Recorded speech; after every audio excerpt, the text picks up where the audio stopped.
Welcome to Democracy Now!, democracynow.org, The War and Peace Report. I'm Amy Goodman. The U.S. dropped 2,000-pound bunker-buster bombs hitting a large ammunition depot in the Iranian city of Isfahan Monday. President Trump posted a video of the massive explosions on Truth Social. It comes as Trump warned the U.S. would obliterate Iran's energy plants and oil wells if Iran does not reopen the Strait of Hormuz. Trump also threatened to strike Iran's desalination plants, which is a war crime.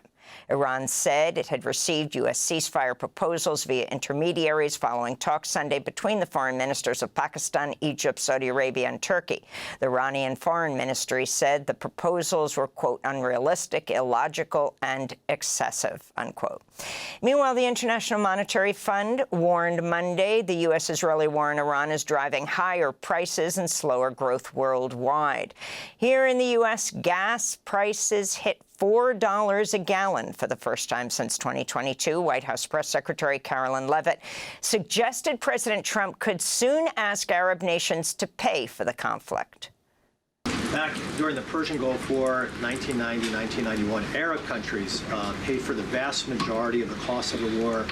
Kuwait, Saudi Arabia, the UAE.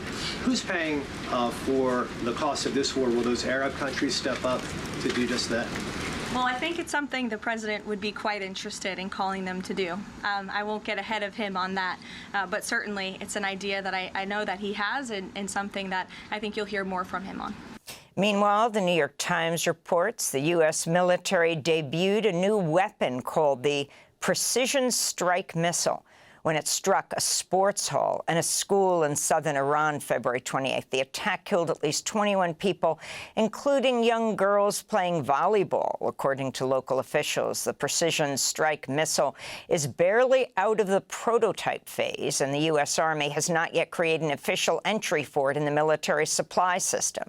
According to a consortium of human rights groups in Iran, nearly 1,500 Iranian civilians, at least 217 of them children, have been killed in U.S. and Israeli strikes. U.S. airstrikes have hit 20 universities and dormitories across Iran, according to Iranian state media. Videos posted March 28th and 29th showed the aftermath of an attack on the Iran University of Science and Technology in Tehran, where an entire building was reduced to rubble. A few days before, Dr. Saeed Shamgadri, a professor at the university, and two of his children were killed in a strike on their home in northern Tehran.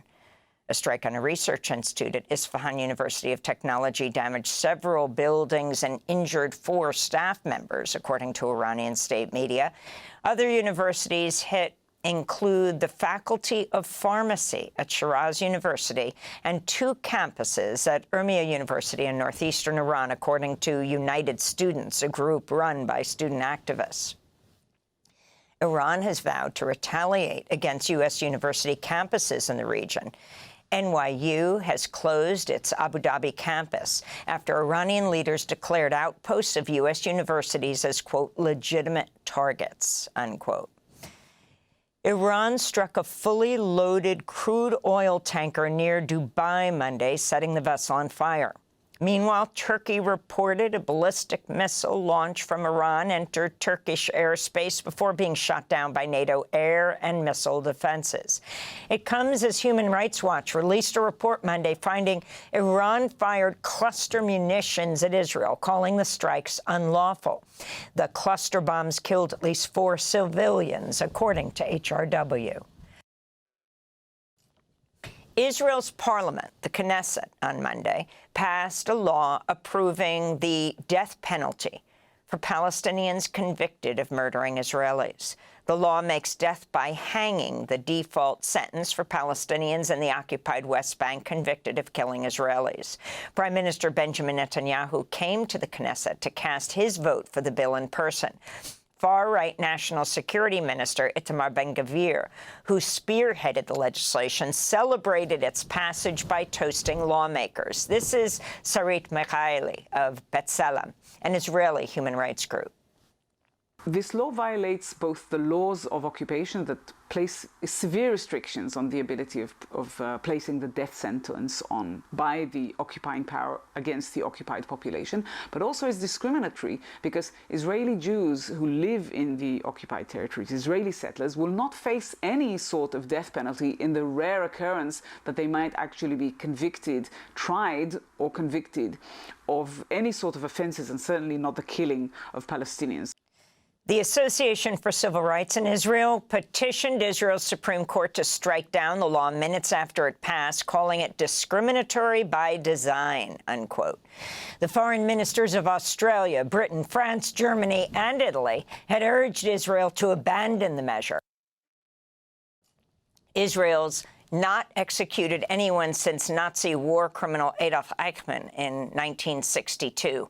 Hundreds of Palestinians have died in Israeli prisons due to torture and other inhumane conditions, while the United Nations condemned the killing of Palestinians by Israeli soldiers as extrajudicial executions. The Palestinian-American activist Nardine Kiswani spoke outside New York City Hall on Monday after the NYPD foiled an assassination attempt against her. A New Jersey man, Alexander Heifler, has been arrested and charged with plotting to firebomb Kiswani's home in Brooklyn. Investigators say Heifler was a member of the JDL 613 Brotherhood, a New Jersey-based group founded in 2024 that described itself as a revival of the Jewish Defense League, a pro-Israel group designated by the FBI as a terrorist organization. Democracy Now! Was at the news conference yesterday with Kiswani and her lawyers. And today I am standing here not just as an organizer, but as a mother, as a Palestinian, and as someone who was a target of a Zionist assassination plot that I have been warning has been inevitable for far too long. When I learned that someone was preparing to attack my home, building explosives with the intention of taking my life. To see our interview with Nardine Kiswani yesterday on Democracy Now!, go to democracynow.org. Socialist activist and documentary filmmaker Avi Lewis has been elected to lead Canada's new Democratic Party, NDP, as Canada's main progressive party seeks to rebuild itself following a devastating defeat in last year's federal election. Lewis, who is Jewish and a vocal critic of Israel, campaigned on a platform of affordability and equity, promising higher wealth taxes. Last year, Canada's Liberal Party soared in popularity as President Trump intensified his threats to make Canada the 51st state and impose tariffs. Voters flocked to elect the Liberal Party's Mark Carney as Prime Minister, with the New Democratic Party winning under 10 seats in Parliament. The disastrous election outcome forced the departure of former NDP leader Jagmeet Singh. In his victory speech, Avi Lewis condemned what he described as Israel's genocide in Gaza, saying, quote, "We call it by its name, and we do everything in our power to bring it to an end," unquote. Avi Lewis is married to renowned Canadian author, journalist, and activist Naomi Klein.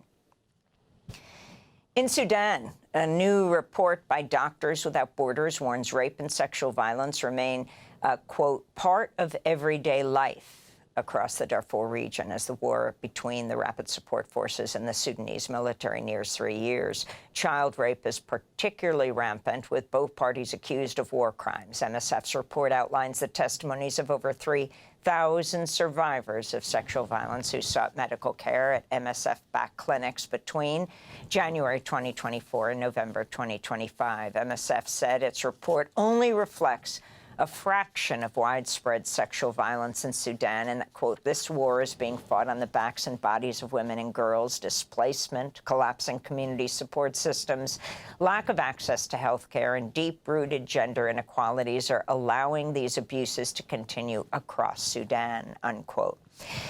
This comes as the UN reports at least 7 people were killed in an airstrike on a funeral gathering in West Kordofan. In South Sudan, at least 70 people were killed when gunmen attacked a gold mine in central equatorial state, where violent clashes have intensified over illegal mining. Video footage shared online showed dozens of bodies on the ground, covered in blankets, as many survivors were forced to hide in the bushes. The Sudan People's Liberation Movement Army blamed the attack on South Sudanese government forces. Mexico's President Claudia Sheinbaum is demanding answers after a Mexican immigrant died in ICE custody last week. Jose Guadalupe Ramos was detained at the troubled Atlanta ICE jail in California. He's at least the 14th person to die in ICE custody since January. This is President Sheinbaum speaking from Mexico City.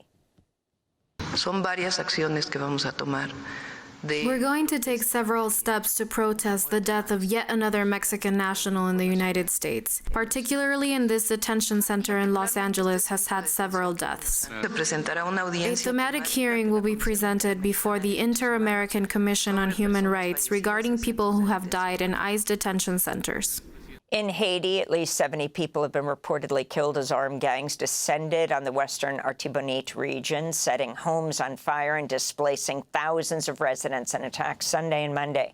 Video footage showed scores of bloodied bodies scattered in the streets. UN officials have expressed alarm over the latest gang-related massacre. This comes as a UN-backed so-called gang suppression force is expected to deploy to Haiti in April, despite many Haitians denouncing the efforts as a new form of occupation.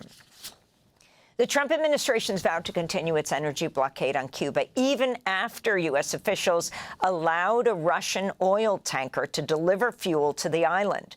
The U.S. blockade has caused frequent, widespread blackouts across Cuba, with hospitals, universities, and other public services on the near brink of collapse. Before the arrival of Russia's oil tanker, Cuba had not received any fuel in more than 3 months. This is Havana resident Ismael de la Cruz Caballero. I see the arrival of the ship and the fact that they allowed it in very positively. However, we need them to let more shipments through. After all, a single ship amounts to just over 75,000 barrels, and that lasts only 15 days. What happens after that? We'll be right back to the blackouts and the transportation crisis. Things are in a dire state on that front. Later in the broadcast, we'll speak with an independent journalist in Havana and Professor William Leogran, co-author of Back Channel to Cuba, the hidden history of negotiations between Washington and Havana. And the Trump administration's move to allow riskier alternative investments such as private equity and cryptocurrencies to be included in 401k retirement accounts. Dennis Kelleher, chief executive of Better Markets, a nonprofit advocacy group, said, quote, the legal immunity created by this safe harbor will incentivize financial advisors to pitch these toxic products, which will become ticking time bombs and tens of millions of retirement accounts, unquote. The Department of Labor will open a 60-day public comment period before deciding whether to finalize the rule. And those are some of the headlines. This is Democracy Now!, democracynow.org, The War and Peace Report. I'm Amy Goodman in New York, joined by Democracy Now!'s Juan Gonzalez in Chicago. Hi, Juan. Amy, and welcome to all of our listeners and viewers across the country and around the world. Thanks for watching Democracy Now! On YouTube. Subscribe to the channel and turn on notifications to make sure you never miss a video. And for more of our audience-supported journalism, go to democracynow.org, where you can download our news app, sign up for our newsletter, subscribe to the daily podcast, and so much more.